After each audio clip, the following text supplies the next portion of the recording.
All right, so hey everyone, this is Michael today. I wanted to talk about a really big topic, um, and three main things actually. Things that I wish I knew before applying to medical school. These lessons will really, really help you as a pre medical student. And if I had applied these before I applied to medical school, maybe the journey would have been easier. Who knows? There's no way or no point in thinking about how things could have been different. But, anyways, let's get started. So when I was applying to medical school, I thought that like GPA and MCAT were central, and it's like one of the main things that schools looked at when deciding to give you a secondary and then an interview. What I began to realize though is how inaccurate that is. Um, the thing that medical school or the thing that medical school admissions today or medical school admissions don't tell you is that there are so many applications that having those really, really strong stats just won't get you all the way there. And I had very strong stats, and I'm not saying that to brag or to make myself look better than I am. It's just really being transparent.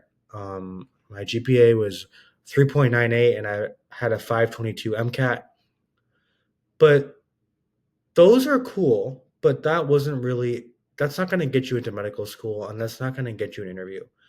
Your why medicine is what is going to make the interview community really remember who you are. And I realized that as I was applying. Like for my entire undergraduate kind of career or experience, I was so fixated on getting a great GPA and getting a great MCAT, and I achieved those things. But when it came time to write my personal statement, and when it came time to interview, I had trouble actually articulating my why medicine story. And that's not because I didn't really know why I wanted to go into medicine. I knew I wanted to go into medicine, but having a good and compelling way of articulating your why medicine is actually a skill that needs to be practiced and refined. And I did not do it a justice. And so, for all of you out there, I would say GPA and MCAT will get your foot in the door, but your why medicine is going to be the thing that sets you apart. It's going to be the thing that gets you in medical schools. It's going to be the thing that the interview committee remembers about you. They want to hear your story. They want to hear why you have decided to take on this challenging and demanding journey. And so your why is going to set you apart. So see it as an asset for you, see it as an opportunity to distinguish yourself rather than some, you know, pointless formality of the application. Because if anything, it's not a formality, it's going to be the thing that people will remember about you when they finish reading your application. Thousands of people like me get 525s, 526s, even higher scores than I did.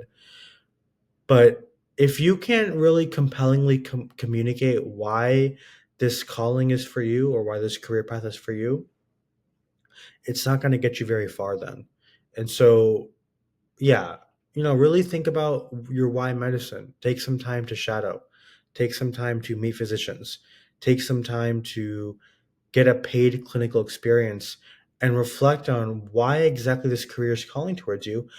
But not only that, practice communicating that answer. Um, no one wants to hear, I want to become a doctor because I want to help people and make people feel better. Um, that's a perfectly good reason, but you need to communicate it with a bit more nuance and a bit more, I guess, yeah, a bit more nuance because the thing is that every applicant is saying that they want to help people. So communicate in a way that's memorable and communicate your why medicine in a way that's unique. That's probably one of my best pieces of advice for those who are thinking of applying to medical school soon. My next thing is to be 100% authentic and honest. And I'll give you a specific example of where I use this piece in my application. So, my story actually involved a lot of initial doubt and uncertainty about medical school. And that was because the career of medicine was really hard to explore. And so that manifested in doubt about whether I was doing the right thing. And I said that on my personal statement. At first, I didn't think it would be good to say this. I thought, medical schools are not going to want to hear me saying that I had initial doubt and I had initial apprehension about the medical career. But when I thought about it, I was like, no, this is like being true to who I am. And if they don't like that, then maybe we're not the best fit for each other. But I really thought that medical schools would appreciate the fact that I was so authentic and honest about my medical school or my journey to medicine. And honestly, so far, I think they do appreciate it. I've gotten 2 interviews already. I've gotten one more interview coming up or a potential interview. I've been placed on hold at one of them.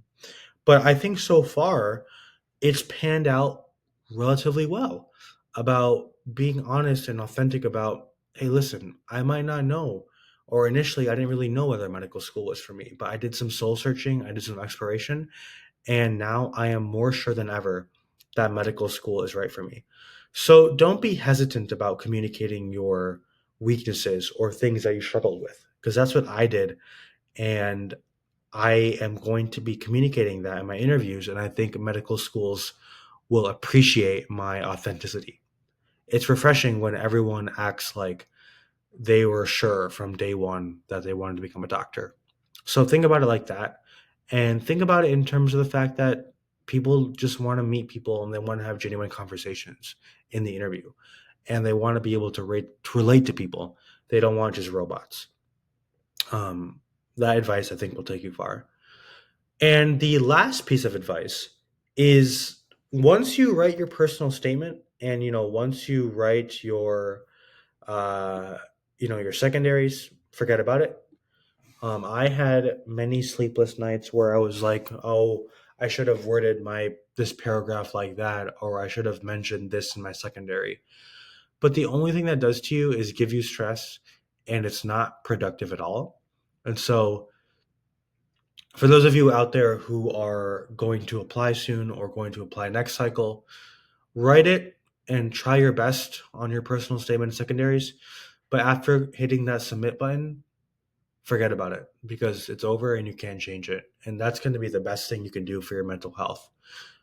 Just know that the decision is now fully in the hands of the medical school committee, and there's nothing you can do about it to change that. And that's actually really, really comforting if you think about it. So, yeah, do your best, but once you hit the submit button, it's out of your control. And so take closure in the fact that it's now in the hands of someone else. Um, and, that's really it. I just want to keep this video short, wanted to keep it brief and just talk about things and genuine lessons I've taken away. I hope that some of you out there may get some value from this. I love talking about my application so far and what I've learned from medical school. Feel free to comment below any sort of lessons or things that you have learned, or maybe even comment below your school list. I love to talk about where I'm applying and where I hope to go to medical school. So if you are in that boat, feel free to comment below, and I will see you all in the next video. Have a good night.